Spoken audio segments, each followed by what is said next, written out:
Hello students, कैसे हो आप सभी। उम्मीद करती हूँ बहुत अच्छे होंगे और बहुत ही मन लगाकर अपनी पढ़ाई कर रहे होंगे। मैं प्रिया स्वागत करती हूँ आपका आपके यूट्यूब चैनल प्री 10 क्लासेस में, जहाँ पर आज हम पढ़ रहे हैं क्लास 10th का साइंस का चैप्टर नंबर 13। चैप्टर का नाम है हमारा पर्यावरण और आज इस चैप्टर की पार्ट नंबर 5 मतलब 5वीं वीडियो है इस चैप्टर की ये। इससे पहले मैंने आपको इस चैप्टर की 4 वीडियोस करा दी है।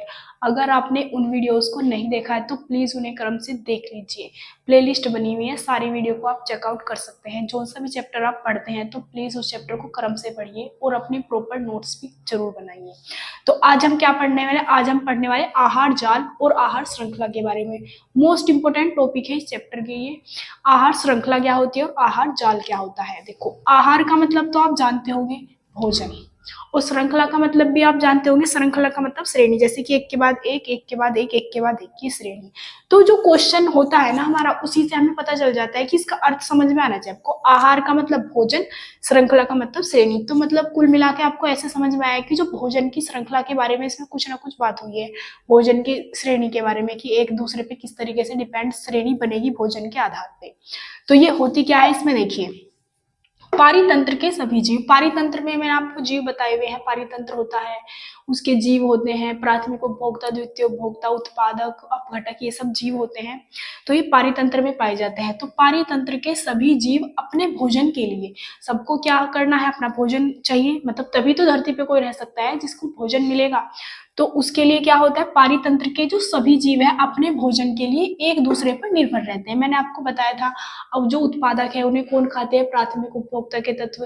प्राथमिक उपभोक्ता को द्वितीय उपभोक्ता के तत्व खाते हैं और द्वितीय उपभोक्ता के तत्वों के जीवों को तृतीय उपभोक्ता के जीव खाते हैं। तो इसी तरीके से एक दूसरे पर भोजन के लिए निर्भर रहते हैं।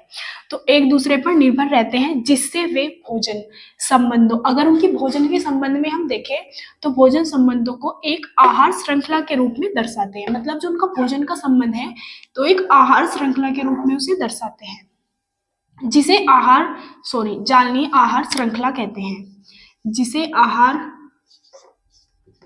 श्रृंखला कहते हैं। जो वे आहार श्रृंखला के रूप में दर्शाते हैं उसे ही हम क्या कहते हैं, आहार श्रृंखला कहते हैं। एग्जाम्पल देखिए, जैसे कि हमारा पादप है, पौधे हो गए, पौधे को कोई किसने खाया, चूहे ने। चूहे को किसने खाया, बिल्ली ने। बिल्ली को किसने खाया, कुत्ते ने। कुत्ते को किसने खाया, लोमड़ी ने। लोमड़ी को किसने खाया, शेर ने। तो ये हमारी एक क्या बन गई, आहार श्रृंखला बन गई। भोजन के आधार पे एक चैन बन गई। अगर पादप हो गए तो पादप को चूहा खाएगा, चूहा को भोजन मिलेगा तभी तो वो चूहा जीवित रह पाएगा। फिर चूहा किसे मिलेगा, बिल्ली को। बिल्ली जीवित रह पाएगी क्योंकि उसने खा लिया। बिल्ली किसे मिलेगी, कुत्ते को। कुत्ता किसे खाएगा, मतलब कुत्ते को कौन खाएगा, लोमड़ी। और लोमड़ी को कौन खाएगा, शेर। तो ये एक दूसरे पे भोजन के लिए निर्भर है। अगर मैं आप यहाँ से देखो एक कोशी स्तर के जीव को हटा दूं तो बताओ क्या होगा। एक क्वेश्चन आया हुआ है बोर्ड एग्जाम में। अगर मैं यहाँ से बिल्ली को हटा दूं, मतलब इस कैटेगरी के सारे जीव, मतलब जो कुत्ता है, कुत्ते को खाने के लिए जितनी भी चीज उपलब्ध हो सकती है मैं वे सब हटा दूं तो क्या होगा, तो जो हमारी आहार श्रृंखला है इसमें गड़बड़ी मच जाएगी। तो एक दूसरे, मतलब कोई भी जीवित नहीं रह पाएगा सही से, कोई भी नहीं रह पाएगा जो इसके हम सारे एक कोशी स्तर के जीवों को भी हटा दें। तो इसलिए ये सब एक दूसरे पर निर्भर है भोजन के लिए, तभी सही से जीवन यापन हो पा रहा है। दूसरा एग्जाम्पल देखिए, जैसे कि पादप है, पादप को किसने खाया, मेंढक। जो मेंढक होता है छोटे छोटे पादप खाता है। मेंढक, मेंढक को कौन खाता है, सांप खाता है। सांप को कौन खाता है, बाज। तो ये भी क्या हो गई, एक आहार श्रृंखला। एक दूसरे पे भोजन के लिए निर्भर रह रहे हैं और एक चैन बना रहे हैं। इस चैन को क्या बोलते हैं, आहार श्रृंखला। उम्मीद करती हूँ यहाँ तक आपको समझ आ गया होगा। अब हम आगे आहार जाल पढ़ेंगे। पहले आप इसका स्क्रीनशॉट लेके नोट कर लीजिए।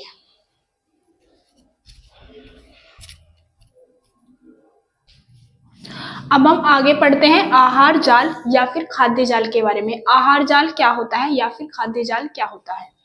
विभिन्न आहार श्रृंखलाएं, मैं आपको बता चुकी हूँ आहार श्रृंखला क्या होती है। मतलब जीव एक दूसरे पे भोजन के लिए निर्भर रहकर एक चैन बनाते हैं, श्रृंखला बनाते हैं, उसे ही हम क्या कहते हैं, आहार श्रृंखला।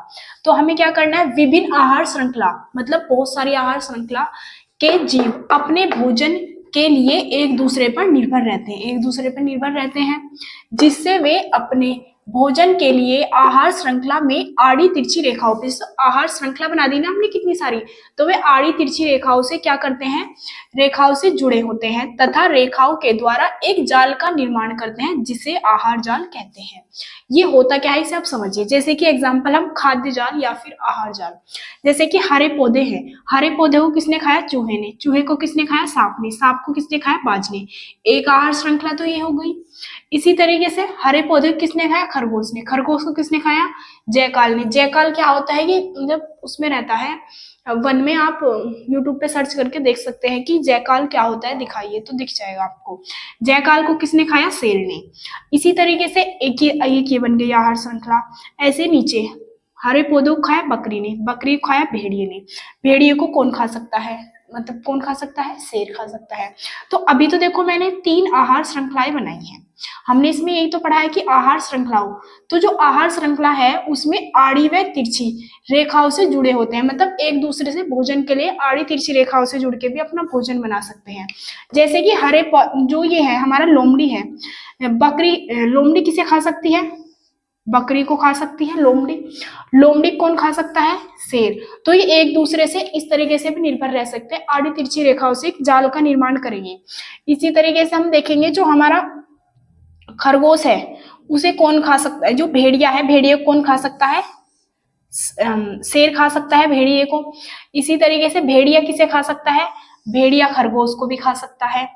जो बकरी है, बकरी और किस चीज को खा सकती है, बकरी को, मतलब बकरी को लोमड़ी खा सकती है, भेड़िया खा सकता है, बकरी को ये भी खा सकता है, शेर भी खा सकता है। तो इसी तरीके से यहाँ पे जाल का निर्माण हो जाता है। ये जो आड़ी तिरछी रेखाओं से इस तरीके से अपने भोजन के लिए इस तरीके से जुड़ सकते हैं ये, तो यही हमारा खाद्य जाल या फिर आहार जाल कहलाता है। बहुत सिंपल है बनाना, आपको इसे बिल्कुल भी रट के नहीं जाना, अपनी मर्जी से 2-3 आहार श्रृंखला बना देना और फिर उन्हें आपस में भोजन के लिए एक दूसरे से आड़ी तिरछी रेखाओं से जोड़ सकते हैं। इसी तरीके से हमारे जैसे बाज है, बाज को कौन खाता है, देखो अच्छा ये बताओ, शेर को कौन खा सकता है, जो लास्ट में शेर आता है, शेर को कौन खाता है बताइए। तो आप कहोगे जी शेर को तो कोई भी नहीं खाता, सारे जो मतलब जानवर होते हैं वन के उन्हें कौन खाता है, शेर खाता है। शेर को खा सकता है, शेर को दूसरा शेर खा सकता है, तो वो खा सकता है दूसरा शेर, शेर को। ये अभी आपस में मतलब मांस ही तो चाहिए, मांसाहारी जानवर है ये, मतलब शाकाहारी चीज नहीं खाता शेर बिल्कुल भी, बिल्कुल इसे मांस ही चाहिए। तो ये अपने मतलब दूसरे जीव को जरूर खा सकता है, शेर मतलब दूसरे शेर को खा सकता है। तो जो आड़ी तिरछी रेखाएं से मिलकर ये क्या बना रहे, जाल का निर्माण कर रहे हैं, इसे आहार जाल कहते हैं। दोनों डेफिनेशन बहुत इंपॉर्टेंट है, आहार जाल भी और आहार श्रृंखला भी। उम्मीद करती हूँ यहाँ तक आपको समझ आ गया होगा, आप इसका स्क्रीनशॉट लेके नोट कर लीजिए। फिर हम आगे पढ़ते हैं आहार जाल और आहार श्रृंखला में अंतर। अब आप इसे नोट कर लीजिए। अब हम आगे देखते हैं आहार श्रृंखला व आहार जाल में अंतर।